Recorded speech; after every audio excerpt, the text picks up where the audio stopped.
एक छोटा सा गांव था, पीपलपुर। गांव के चारों तरफ हरे भरे खेत और चरागाह थे, जहां गाय भैंसे और भेड़ें चरती थीं।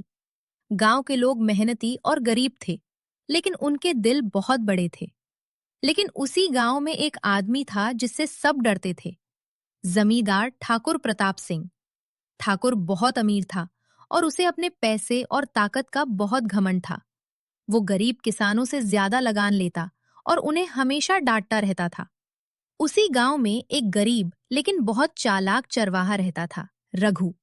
रघु रोज अपनी भेड़ों को लेकर जंगल में जाता और बांसुरी बजाता था।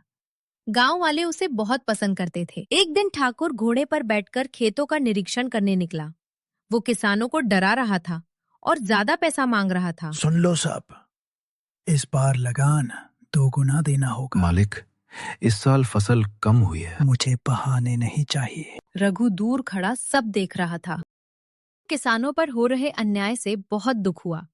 उसने सोचा कि अब जमींदार को उसकी घमंड की सजा देनी ही पड़ेगी।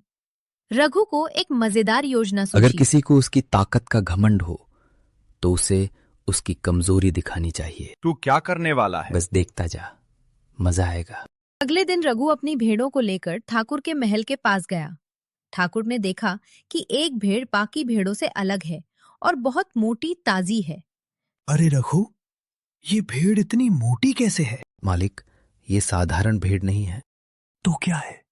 ये जादुई भेड़ है। ठाकुर की आंखें चमक उठीं। रघु ने कहा कि ये भेड़ रोज सोने का सिक्का देती है। असल में ये झूठ था, लेकिन ठाकुर को लालच आ गया। मुझे ये भेड़ दे दे। नहीं मालिक, ये मेरे परिवार का सहारा है। मैं तुझे बहुत पैसा दूंगा। ठीक है।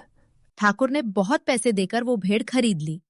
वो रोज सुबह उठकर भेड़ के पास जाता और सोने का सिक्का ढूंढता, लेकिन कुछ नहीं मिलता। ये क्या, आज भी सिक्का नहीं मिला? मालिक, शायद कल मिलेगा। 3 दिन बीत गए, लेकिन कुछ नहीं हुआ। गुस्से में ठाकुर रघु के पास पहुंचा। तूने मुझे धोखा दिया। मालिक, आपने मुझे नहीं, अपने लालच को खरीदा है। क्या मतलब? अगर आप गरीबों को परेशान नहीं करते तो आपको ऐसे लालच में पड़ना ही नहीं पड़ता। ठाकुर को अपनी गलती समझ आ गई। उसे एहसास हुआ कि उसके घमंड और लालच ने उसे मूर्ख बना दिया। रघु, आज तुमने मुझे बड़ी सीख दी है। सीख क्या? कि ताकत और पैसा सब कुछ नहीं होते। उस दिन के बाद ठाकुर बदल गया।